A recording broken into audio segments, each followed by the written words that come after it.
নমস্কার বন্ধুরা, অরিজিৎস কিচেনে আরও একটা নতুন ভিডিওতে আপনাদের সকলকে স্বাগত জানাই। চলে এসেছি আরও একটা নতুন রেসিপি নিয়ে। আজকে যে রেসিপিটি আপনাদের সঙ্গে শেয়ার করবো সেটা হচ্ছে বেগুন এবং আলু দিয়ে গঙ্গার মাছ। এটা আমি মিক্স মাছ নিয়েছি, এখানে অনেক রকমের মাছ রয়েছে। এখানে গঙ্গার মাছ রয়েছে, এখানে ফ্যাসা মাছ রয়েছে, ট্যাংরা রয়েছে, বেলে মাছ আছে। এগুলো সব একসঙ্গে আমি মিক্স করে রান্না করব। ভিডিওটা চলুন শুরু করি।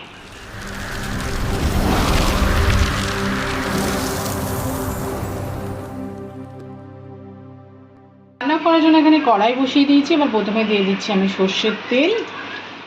তেল দিয়ে দিয়েছি, তেলটা গরম হতে থাকুক। এদিকে আমি মাছটা ভালো করে মেখে নেব। প্রথমে আমরা নুন হলুদ দিয়ে দেবো।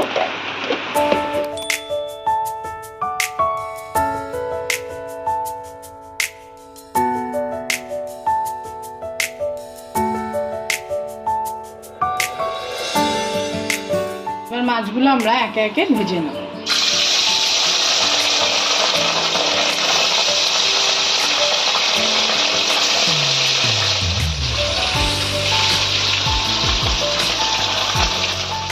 আমাদের মাছ ভাজা হয়ে গেছে, বাকি মাছগুলো একইভাবে ভেজে নিচ্ছি।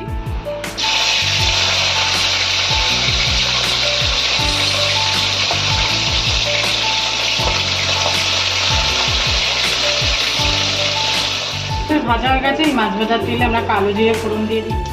তারপরে এই তেলের মধ্যে আমরা কেটে রাখা বেগুন এবং আলুগুলো দিয়ে দিচ্ছি। আলু বেগুনটাকে এবার একটু ভেজে নেব। হালকা করে বেগুন আর আলুটা আমরা ভেজে নিয়েছি। এবার এতে দিয়ে দিচ্ছি পরিমাণ মতো লবণ, দিয়ে দিচ্ছি হলুদের গুঁড়ো। এবার ভালো করে মিক্স করে নিচ্ছি। মশলা করার জন্য আমি একটা টমেটো টুকরো করে নিয়েছি, 1 ইঞ্চি আদা নিয়ে নিয়েছি, আর নিয়ে নিয়েছি 5-6টা মতন কাঁচা লঙ্কা। এবার মশলার পেস্টটা আমরা এর মধ্যে দিয়ে দিচ্ছি। মশলা ধোয়া জল,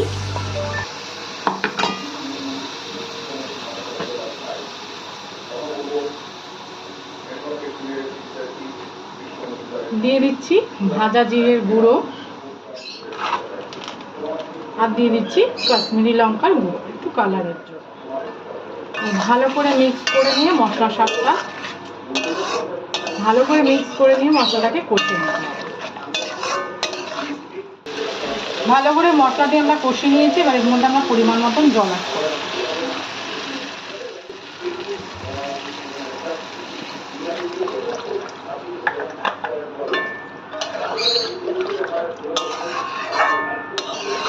ঠিক আছে, এবার ভেজে রাখা মাছগুলো আমরা অ্যাড করে দেবো।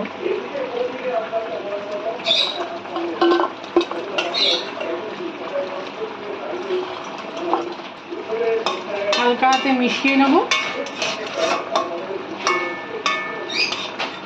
ভালো করে আমরা একটু ফুটিয়ে নেব। আমাদের মাছ হয়ে গেছে, উপর দিয়ে আমরা ধনেপাতা কুচি ছড়িয়ে দিচ্ছি।